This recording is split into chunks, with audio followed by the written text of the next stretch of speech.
All right, today is Monday, the 28th, I think, 26th of October, and we're going to do two things today. First of all, you can all go out, if you would please, as I always ask, to the P drive for the class, and there is a folder out there, and that folder has today's date on it, so if you'd copy that folder either to your regular desktop or to the virtual desktop, depending on which one you're using to do your work.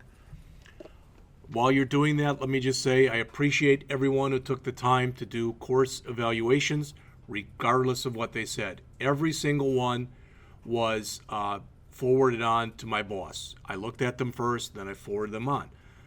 There were people in here who had concerns, I'll just be honest with you. And depending on who you are, this may be totally opposite of the way you feel, but there were people in here that had concerns that we were going way too slow and they weren't learning enough. All right. Well, those people are probably going to be even a little bit more disappointed after I just make a couple of announcements in just a couple minutes. All right. What we're going to do today is twofold. First, we're going to go over Chapter 12, and that'll take the first hour. So that's the first thing that we're going to do. Then what we're going to do for the second hour, and if you did the first set of assignments, so the first homework, if you did the first homework and you got what you consider to be a good grade, what would be a good grade? Whatever you consider to be a good grade, all right? But the way that I do my classes, in case you didn't know this, the way that I do my classes, this is my grading scale, all right? So the first assignment was worth 50 points. So in other words, if you got less than 30, you failed the first assignment, all right? And using that criteria, there are 8 out of 18 people in the class who, as of right now, are getting an F. I don't want to have that happen, probably any more than they want to have that happen. So what I did for that first assignment, if you remember, there were 4 problems. One of them I just handed out the actual solution to you and asked you to key that in. Another one, that coin flip, we did in class. So what I've got here, and I'm going to make copies during the break, but I've got copies of each one of those, all right? So if you didn't do those, I want you to do them. And I'm going to give you up until 2 weeks from Thursday to turn them in, whatever date that is of the week. I don't know. It's October or November something or other, okay? And so we're going to go over, there were 4 problems. There was the payroll iteration for which I gave you the hard copy. There was the coin flip program, which we did in class. Then there were 2 other ones. There was a leap year problem, and there was a simple math problem where you inputted a couple numbers and you'd added, subtracted, etc. So what I'm going to do is today, between 9 and 10, is I'm going to go over the leap year problem. If you want to follow along, key stuff in or whatever, I'm not going to key it in and then put it out on the system because that's stupid. But if you had problems with the first assignment, you can watch what I'm doing, and you might have to go back then and watch the tape again. My goal in here is to not fail anyone. In an ideal world, if we have 18 people in this class, the class that follows this one will have 18 people in there. All right, that's what I want to see happen. As of right now, that's not what's going to happen. So I'm going to go over the leap year problem today, and then on Wednesday, the second part of the hour, a second half of the period, I'm going to go over that math problem, and I'm going to do those. Then next week, I'm going to go over that calculator program that I asked you to do. All right, and that's the one that was already due. Now, so this isn't the case, but let's say just, it's easy to pick on him because he's right in the front. So Roger raises his hand. He said, I pardon my French, Jeff, but I think that kind of sucks because I did the first assignment. I got 40 out of 50. I turned it in on time. I busted my butt. I got it done. That isn't fair to me. Well, 2 things. First of all, anybody who does these programs after we've done them in class and turns them in, the maximum you're going to be able to get on them is a C. Because it's not fair to the people who did turn them in on time. All right? Secondly, if you were one of the people who did turn them in on time, but you lost points, I'll let you make up half those points. You'll have the same kind of thing. You'll get 2 weeks to make up half the points you lost. All right?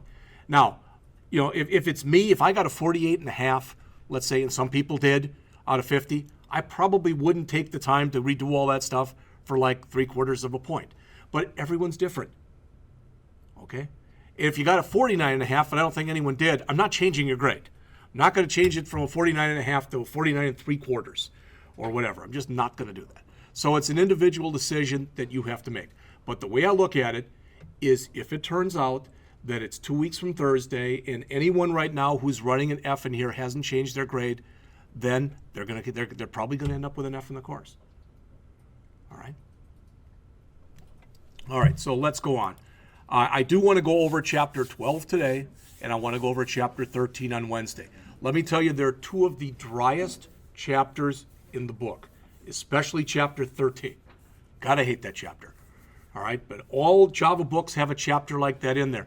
The problem, especially with Chapter 13, it talks about event handling, and for years, everybody in the world, every browser manufacturer in the world did things the same way, except which browser manufacturer? That would be IE. All right? And the problem is there are still people out there with older versions of browsers. So if you want to account for all that stuff when you're doing event handling, you've got to do it two ways. That's what we'll talk about on Wednesday. Today we're going to talk about the DOM, which is the document object model. One of the things that's in the folder that I asked you to copy over is all of the author's problems for Chapter 12. I started to create my own, and I thought his were just as good as mine were, to be honest with you. So I'm just going to use his. We're going to talk about the document object model in here. Again, I heard somebody asking in here, how did you do on a certain test? Okay, one of the reasons I don't give tests is I don't believe this is the kind of field where you should have to memorize anything. And the problem is, with a lot of people who do assignments, you can get them done. But you need to be in a quiet room all by yourself for 3 or 4 hours, and boom, you can get anything done. Or maybe you need to be in a room with music for 3 or 4 hours. And everybody's different. I get that. All right. But I used to give tests, especially for programming languages, and most people failed. And it didn't matter how I wrote the test. I could give you one problem and 2 hours to do it. All right. Then I had to start watching because, believe it or not, we had people who were not doing their own work. They were talking with other people in the class online. They were talking with friends online. So I had to shut off all internet capability. Well, that wasn't fair because sometimes people needed some help from the internet. But the problem with that is, let's say that I gave you a program in JavaScript for a test, and I said, do this and implement a sort routine. And that was your thing. You have 2 hours. If I left the internet open, somebody would type in how to do a sort routine in JavaScript. They would grab all that code, copy it over to their system, modify it a little bit, and turn that in and get it to work. That is not programming. That is data entry. And it's actually bad data entry.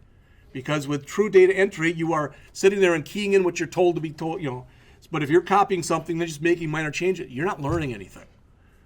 So I give assignments and I try to give the amount of complexity in them that pretty much adheres to what we've talked about in the chapter or chapters thus far.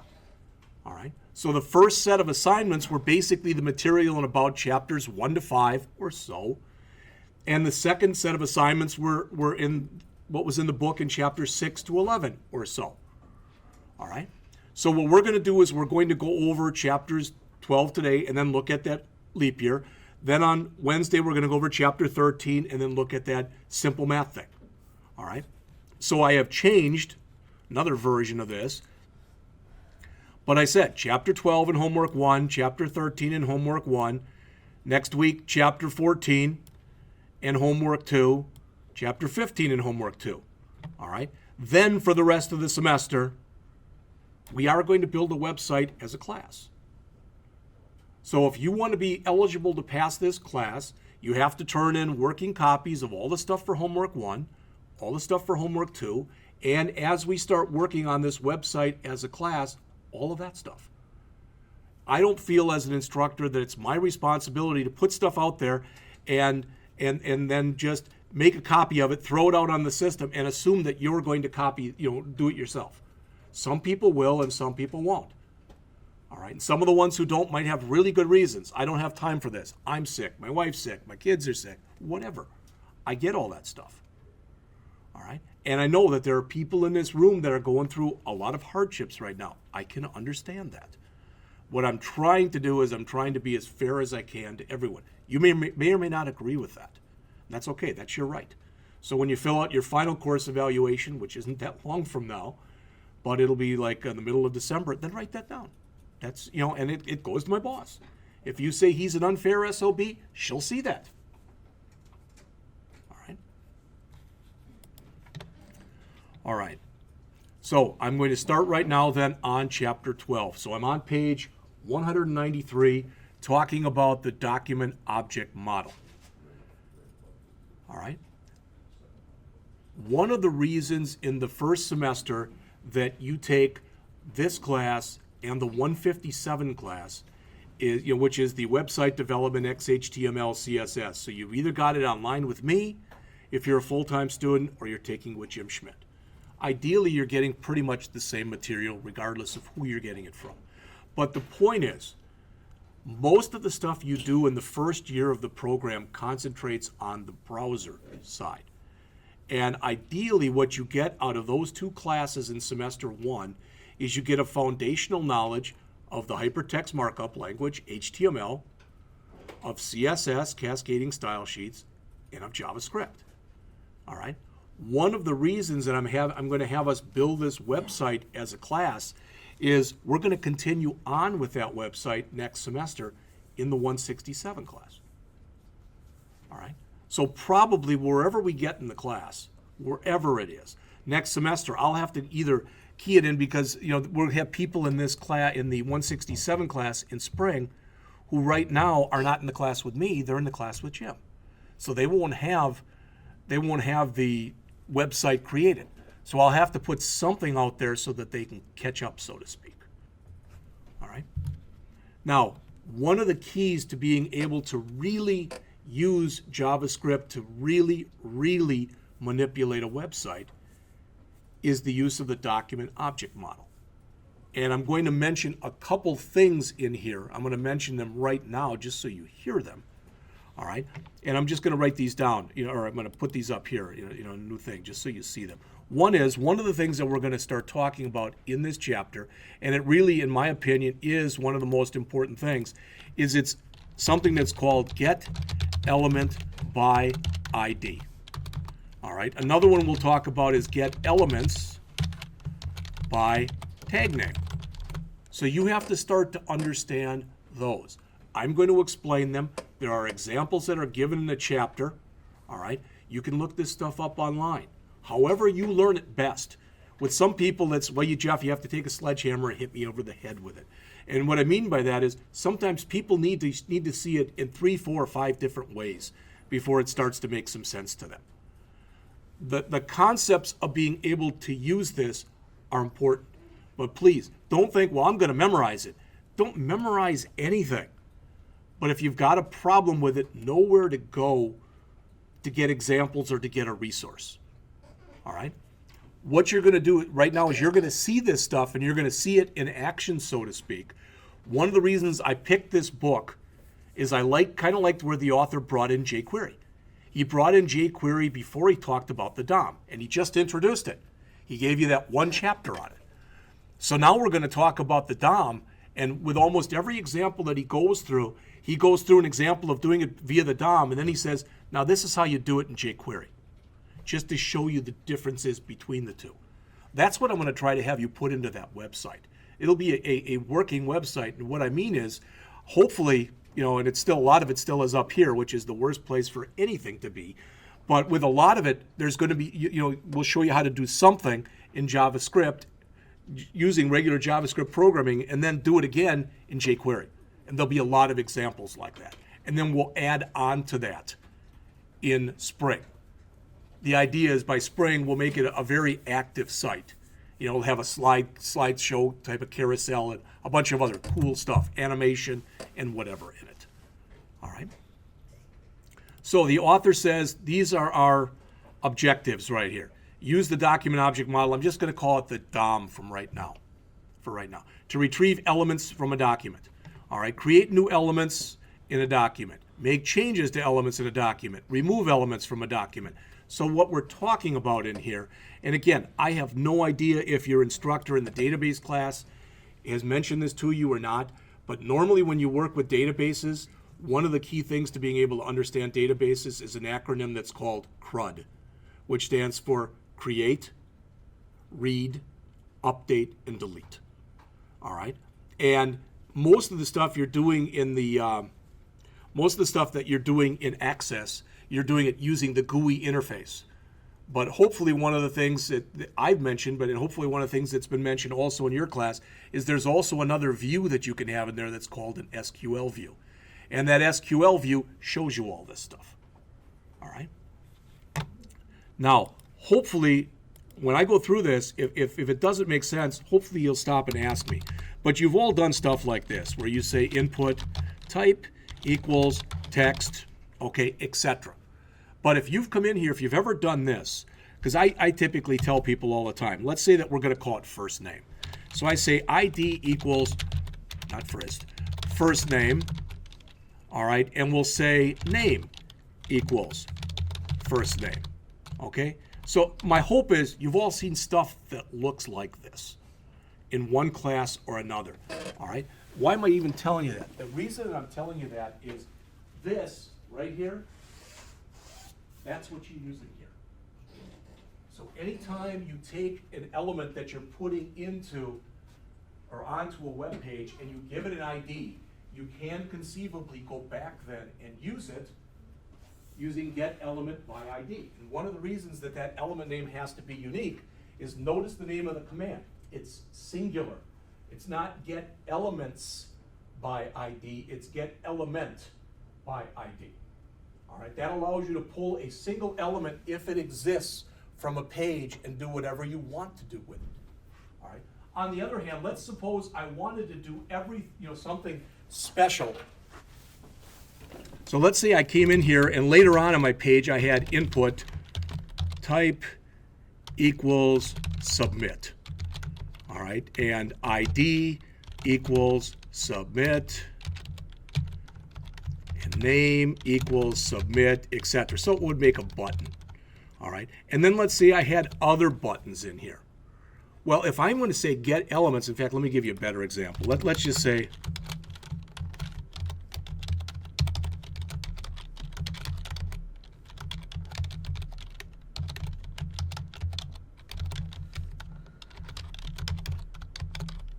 just keep it like this.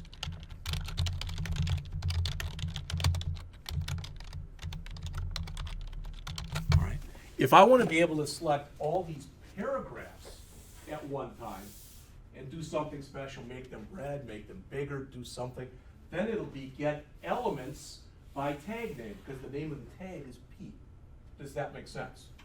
So it's whether you're talking about doing something in a singular way, all right, and that's the ID, or you're doing something which can conceivably have several of them on one page, all right? So it's get element singular by ID, and notice the spelling, because most people do this. They say get element by ID and they put a big D there. Then it doesn't work. And they don't understand why.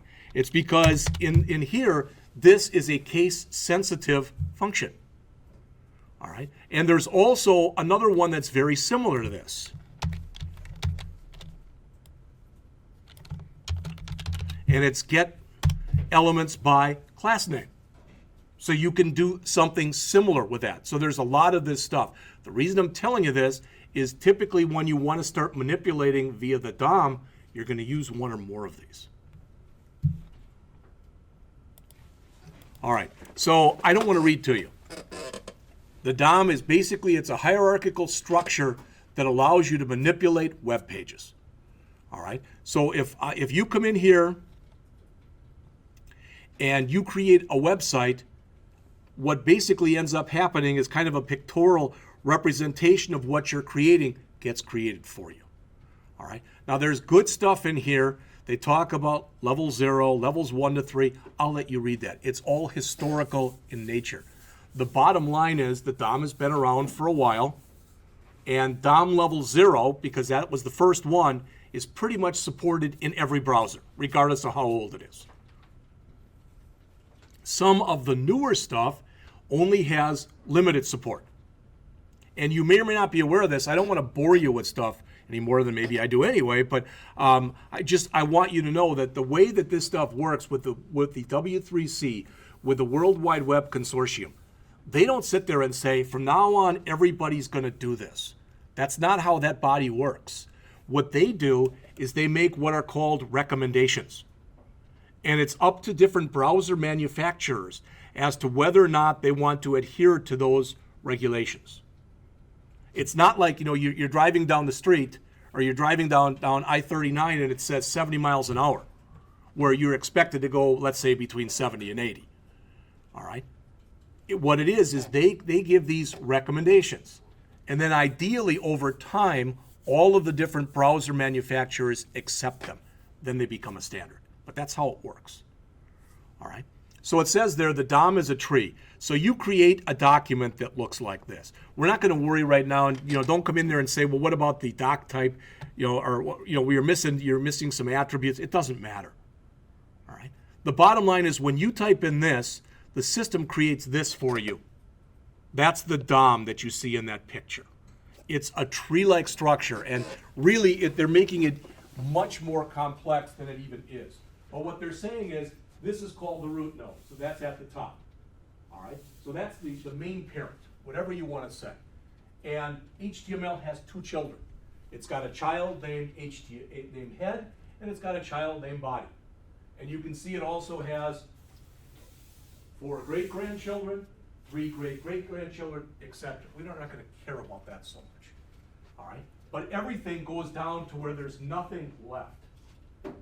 Where it says all this stuff here, here's some text, etc. All right?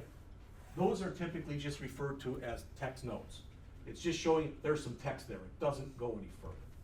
All right? So what they're trying to show you is anything that's in here. Now, and think about this. We could set IDs up or classes up for our P tags, and we could set one up for our A tag if we wanted to. That's about all we've got in here. Looking at it. I mean, you could set something up for the body if you wanted it to have a blue background or whatever, but most of the stuff that you're going to do is the stuff that's within the body tags. All right, so we write this, the system creates this. All right, that's the first thing to realize as we start going through it.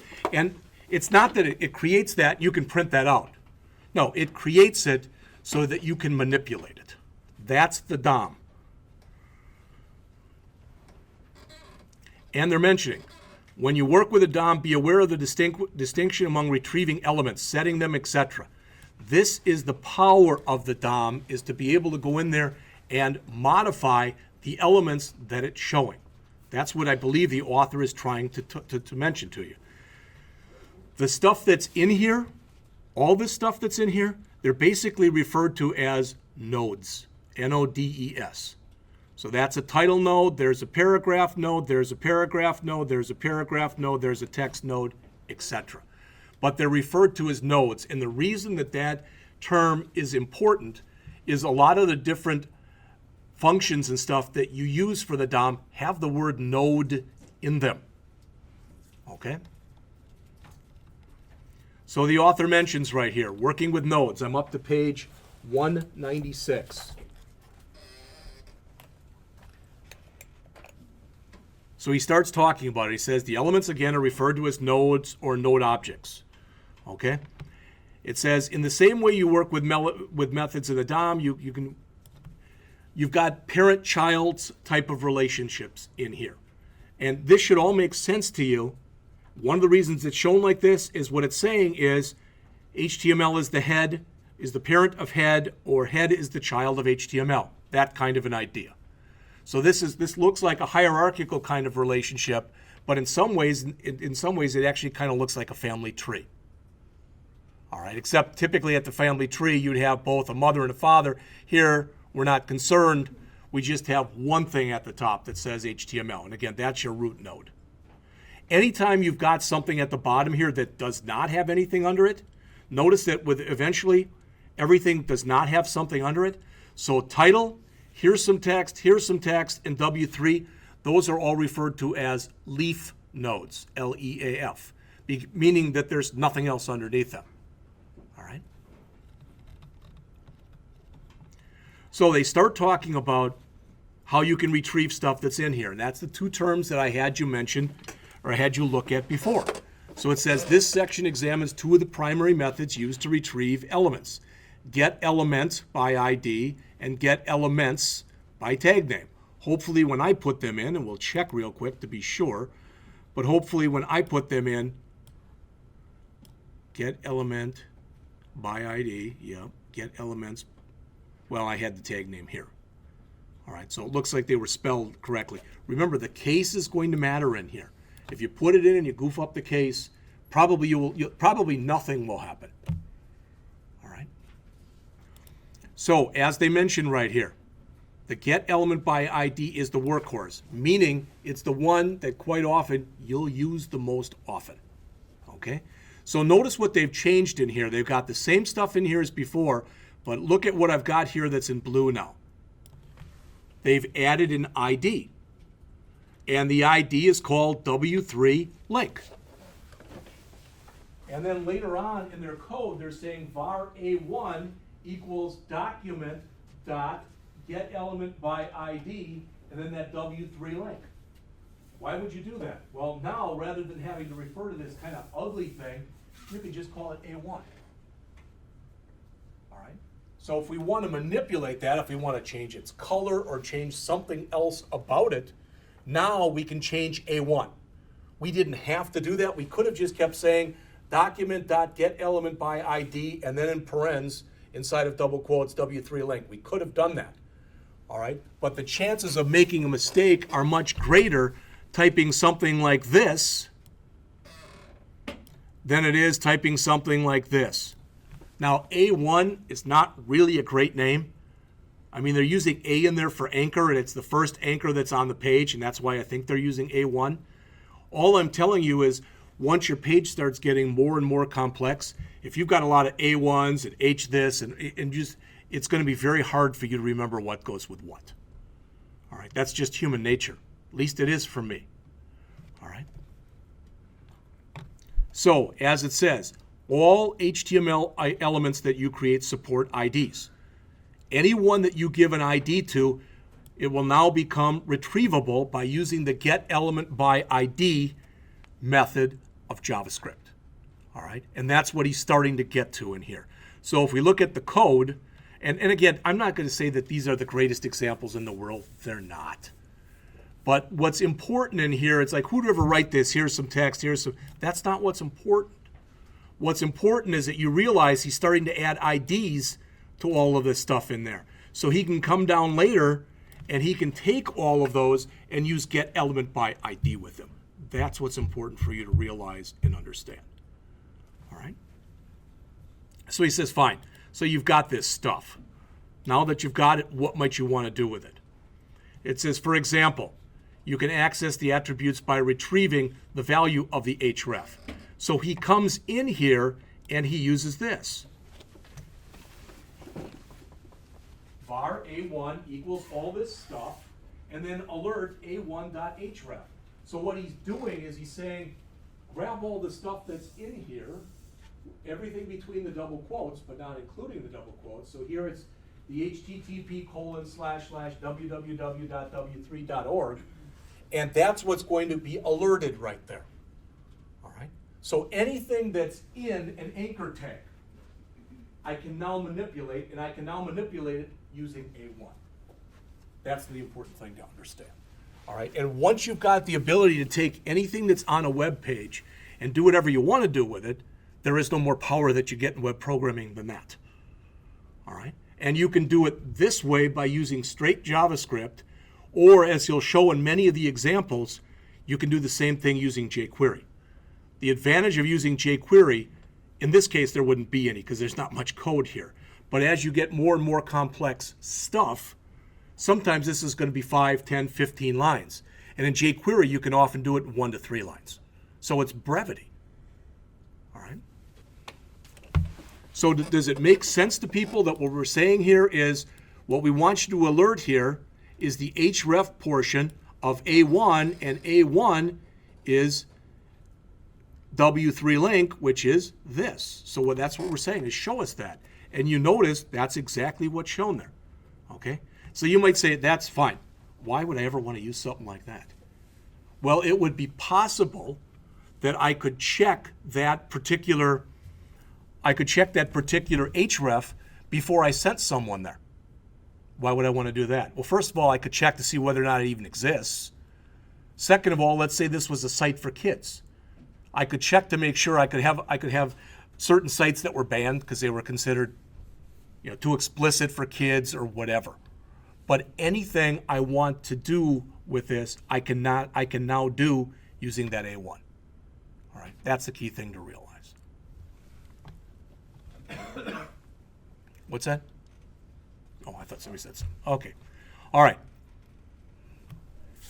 On 198, the author mentions a note about the HTML or inner HTML property. All right. And depending on who you are, this property, inner HTML, is either one of the coolest things ever invented or one of the worst things ever invented. What you can do with the inner HTML property is you can use it to change text, any text, that's on any web page. So you can use it to grab text that's currently there, and you can remove it, or you can change it, or you can do whatever you want to do with it. Now, one thing about this is what they show right here. For lack of better words, the inner HTML, it's a property. It was never defined as a W3 standard. There are a lot of books out there that say you should never use this because it is what is referred to as a hack.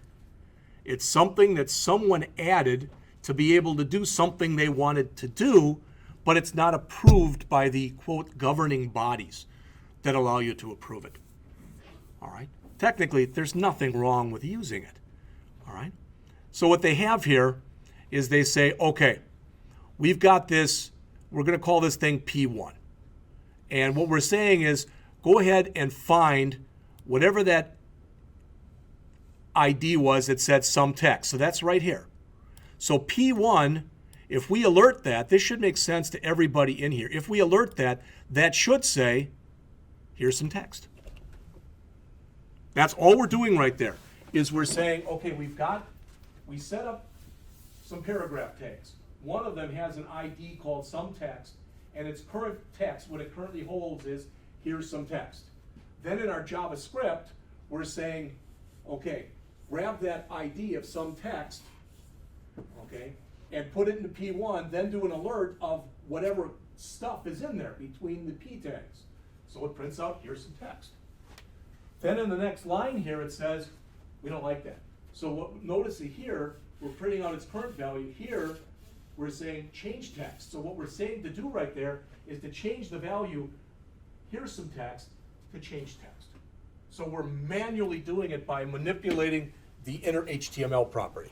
So in other words, if we put all of this stuff in, let me just grab the whole thing here.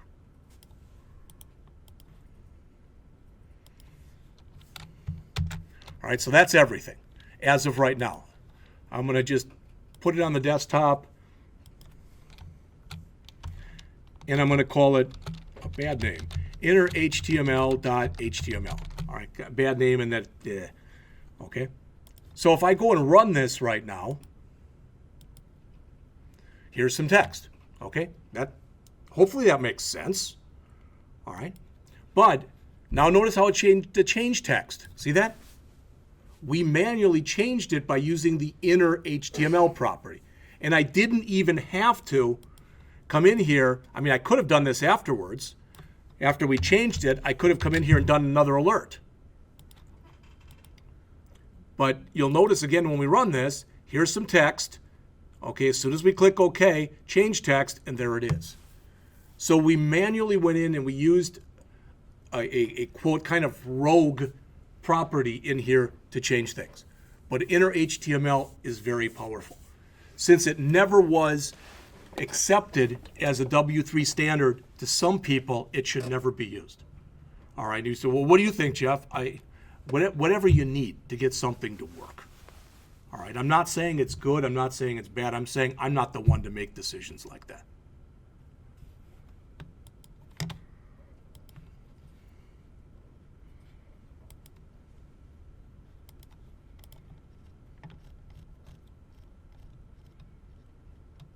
Now they show the same code then down below it on page 199, and there it is in jQuery.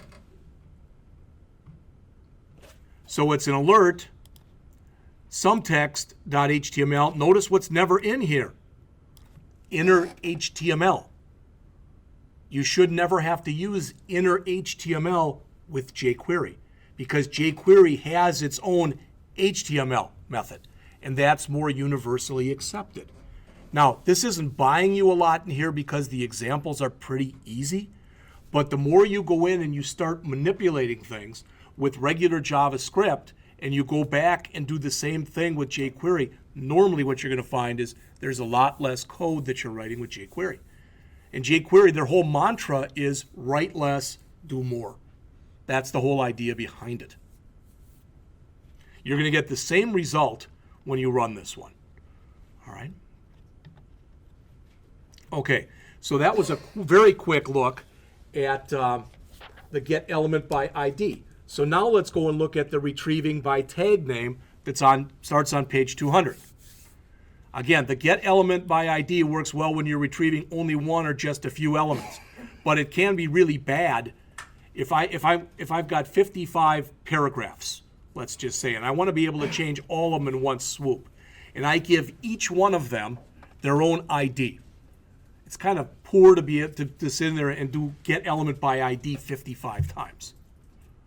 All right, but if I use GetElementsByTagName, then I can handle them all as a collective unit. So what the author shows here is the author says if you wanted to retrieve every image you had in a document, this would be a way to do it. And why might you want to do that?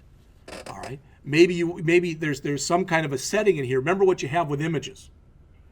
All right, typically what you need to put in with an image is you need a source, but what you also should put in there is a height and a width. All right, and some alternate text.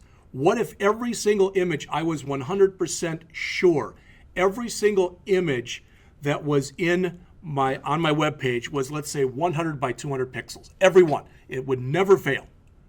I could do something like this and set it once, and then it would be set for every single one. All right? And so typically when you've got one place where you can do, you kind of a clearinghouse or whatever that you can do stuff for, it makes it a little easier. All right. So the author says, here's an example that modifies a table. The code changes the background color of each TD element when the user clicks it to the change colors link. So in other words, when you click it, it's going to change every one to this. Now that's not one you're going to use very often because again, if I grab this, copy it to the clipboard, open up a new one in here, we'll just save this as tablecolor.html. All right, and I run this,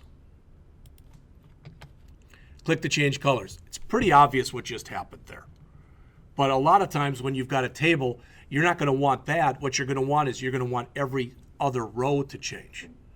All right, that's going to involve either the use of jQuery or the use of CSS to do that. All right, he was just trying to show how you can change everything at one time. In this example, what he's doing here, what's he grabbing? He's grabbing every TD element. You should know by now, everybody who's in the 157 class at least, should know that stands for table data. All right, so you're grabbing every single element that's in the table, every single data element. All right, so you're grabbing them all and you're putting it into an array that's called A1. Then you're looping through the array and you're saying for each one of those, set the background color to that, which was that grayish color. And the magic that makes that happen is right here. Because the hyperlink says on click, which says in English, when you click, all right, when you click that particular hyperlink, call change colors, all right, which is going to call this and do all the stuff that's in there. And again, we just looked at that, so he explains it. Again, sometimes people like to hear me explain it because I don't like to read out of books. And sometimes people would rather look at what's in the book. Whatever makes it easier for you to understand. All right? And again, here's the same code using jQuery. That's it in there. This, which means what you're currently working with, .css, which means what we want to do is we want to come in there and we want to use CSS to change the background color to that. Now, not always, but what most people feel is when you look at this, other than the word this, which is a little goofy looking, all right, the rest of it looks a lot more self-documenting. You're using CSS. You're using the background color class from CSS, etc. And if you notice what else is not in here, there's no loop. We had a loop when we did this. Right there. There was the loop. Now we're just saying do it to everything. And not only that, jQuery has got a thing in for every other row. So we could, if we had a table with 10 rows, we could make every other one that gray color if we wanted to. All right, it would take much more work programmatically doing that with JavaScript. We'd have to do some kind of a counter to figure out exactly what row we were on. And then if it was odd, change it, or if it was even, change it. Here it's just adding basically another parameter in jQuery. All right, they mention next up on page 203 here, the author talks about some HTML collections. And in English, what he means with a collection is if I want to be able to work with all of the anchor tags at once, all of the form elements at once, all of our images at once, all of our links, be the A or area elements at once. All right? So as it says, there are a number of built-in objects. Notice that all of them start with the word document, because what you're saying is go to everything that's in my current document and grab all that stuff. All right. Whether you agree with what I say or not, or don't agree, that so far what we've done in this chapter, that's the easy stuff. Okay? This is the hardest stuff for the last 10 pages or so of the chapter. Because what they start talking about in here are siblings.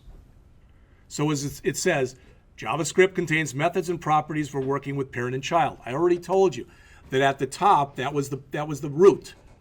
All right? And underneath that, underneath the HTML, we had title, something, whatever it was. Those were children. So you can manipulate things, but sometimes you've got to go in and you've got to be very literal. And you've got to be able to go in and do something special.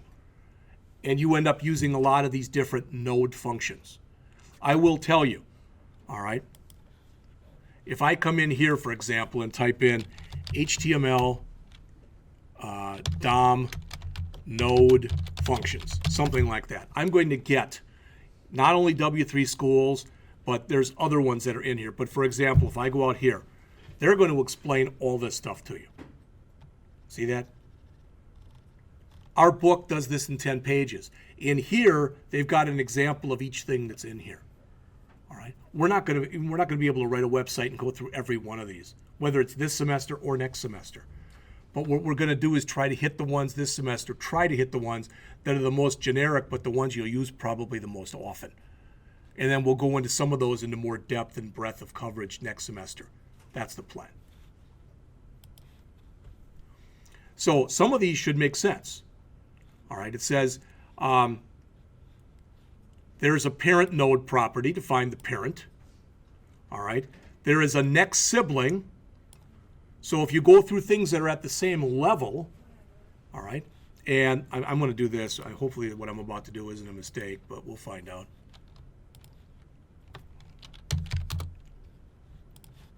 So if I look at a document object model, it doesn't really matter. Let's just grab this one right here. Okay, right here. So what I'm saying is these things that are in here, they're all at the same level. Really, these three here are siblings of head. These three here are siblings of body. And you should be able to look at that and understand it because, like I said, this was set up to almost look like a family tree or an org chart that you'd see in a company type of an idea. All right. So if I was at H1 and I asked for the parent, I'd get body. If I brought it and I asked for the parent of the parent, I'd get HTML. If I asked for the parent of the parent of the parent, it wouldn't give me anything because HTML is as high as it goes. So there's all sorts of things that you can use with this, and some are mentioned. Next sibling, previous sibling, and notice if there isn't one, it returns null, which just means there isn't one. All right, it's not going to give you an error message, it's just going to return null. There's first child and there's last child. Okay, so in other words, in the example that I just showed you a second ago, if I was looking on here, let's say, for example, this one down here, that LI would be the first child, that LI would be the last child. And you can reference these things in different ways. I could say, the first child, last child, or I could have the name of it sub-zero in brackets, meaning it was the 0th element, the 1th element, and the 2th element, so to speak.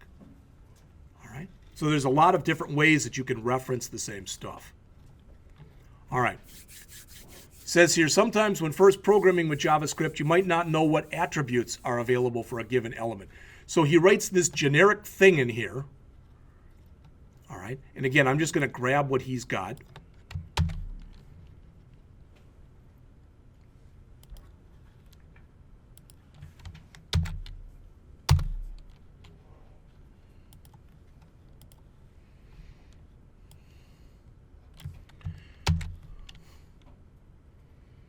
I have no idea at all what this is going to print out, if anything.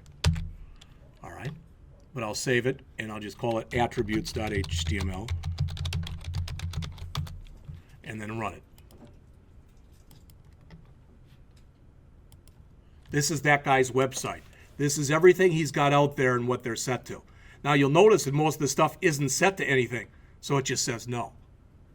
But it allows you to work your way through it.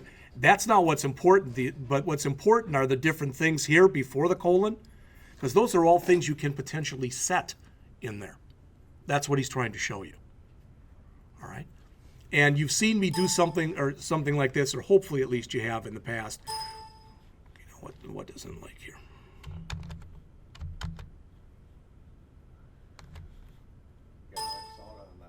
Yeah, it shouldn't have made me have to do that, but that's fine.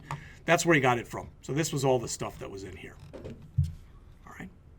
So sometimes when you use this stuff, it's, for lack of better words, it's kind of for investigatory purposes, just to see what's out there. All right. And that's what I believe he was trying to show you right here.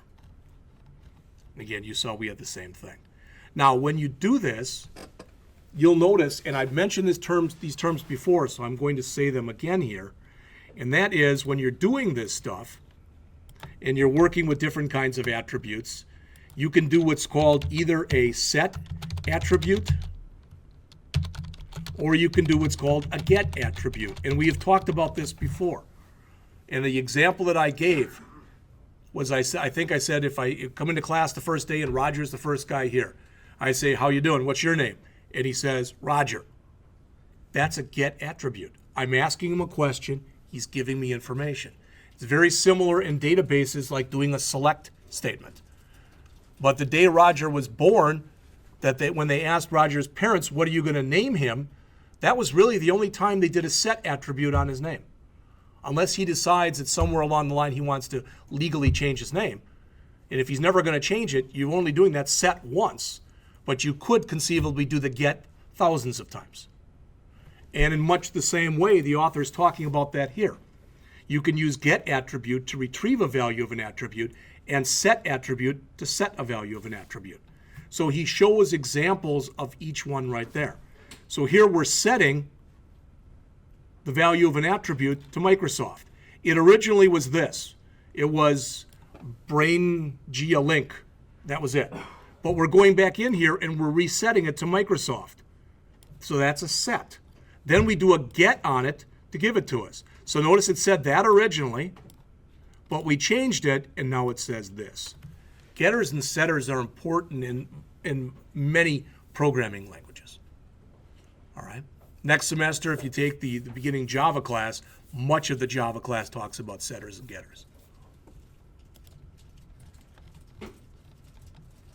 All right, turning up to page 208, the author talks here about creating elements.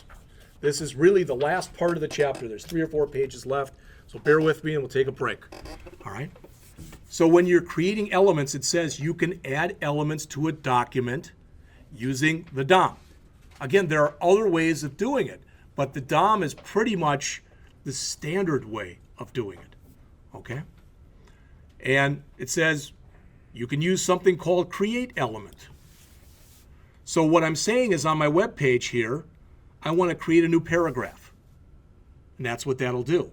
But I can do more than that. I can create a new paragraph like that, and I can immediately put stuff into it if I want to. All right? So they're calling, creating an element. When it says element right here, they mean something like a paragraph or an anchor or something. Something that you can, with the element, that you can conceivably use that get tag name or get element ID or get element by ID type of thing on. So it says there, well, what good is a p tag if it doesn't have any text? So typically you'll create it like this. Then you'll come in there and you'll use something like the append child. So that's creating a new paragraph here, and that's putting the text in there, hello world. All right. Looks, it doesn't look like much, but what they've done is if you take out this right there, if I take that out, what that's going to do is it's just going to show a blank screen. But now it's saying, come in here, add a paragraph, go into that paragraph, and put the words hello world into it. So it is dynamically, as the program is running, it is adding something. Now, again, is that important? No, but we could have taken this code here, we could have put it in a function, for example, and we could have put a button in there that said every time we click the button, create a new paragraph and put hello world in it, type of an idea. So it would be a way, if we wanted to do that, that rather than just creating a single paragraph like we're doing here, we could create text on the fly whenever we wanted to. And you say, well, that's fine, Jeff, but what if I don't want every program to say hello world? Well, then we could write our own routine where we passed information into that function. And whatever we passed in would be written to a new paragraph. So there's a lot of different ways that this can conceivably be used. They're saying here, if you're going to add an element, well, why don't we set its ID right away? And you can do that too. Notice they're setting an ID for it. And again, why would you do that? So you're able to go back in and use either GetElementByID or GetElementsByTagName. All right, the stuff all does link together. I would strongly suggest, if you have not read the chapter, that you read it. Because when we go in and start working on a website, probably not going to make a whole heck of a lot of sense otherwise. In the same way that you can create things, you can remove them. So they've got here deleting elements. All right. And they're coming in, it says you can remove elements by using the remove child method. All right. So we previously added it. So then they come in here and they add a couple more. And then they say, let's come in and start removing some. Now, I don't like his naming structure because that should be remove E1, but to me it looks like removeal, and it just gets confusing. So be real careful, especially when you're starting to do this stuff. Try to use names that will make sense to you and not confuse you over time. Come up with your own standard. I was talking about this with Mike, the afternoon lab assistant, last week, that even a bad standard is better than no standard at all. All right. So they come through there and they remove the one that was set up by element 1, which was the second paragraph.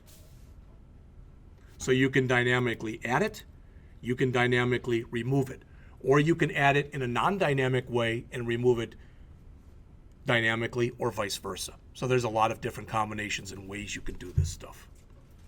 All right. And as it says there, you can do it using jQuery as well.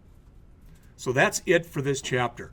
Again, what we'll talk about in the next chapter are JavaScript events. Chapter's about the same length, but that one's a lot harder than this one was. All right, so let's take a break. For those of you, what I'm going to do during the break, I'm going to start producing this, but I'm going to go upstairs and make about 10 copies. These are the one that we did in class, the coin flip from homework 1, and the payroll iteration from homework 1. And I'll put them back there. If you need one, take one. That's half the assignment, is keying these in. The other 2 assignments, I'm going to do one today and one Wednesday. So if you got them to work and you're like, I don't really want to sit, then leave. All right. So let's take a break, and I will start up again at about 10 after 9.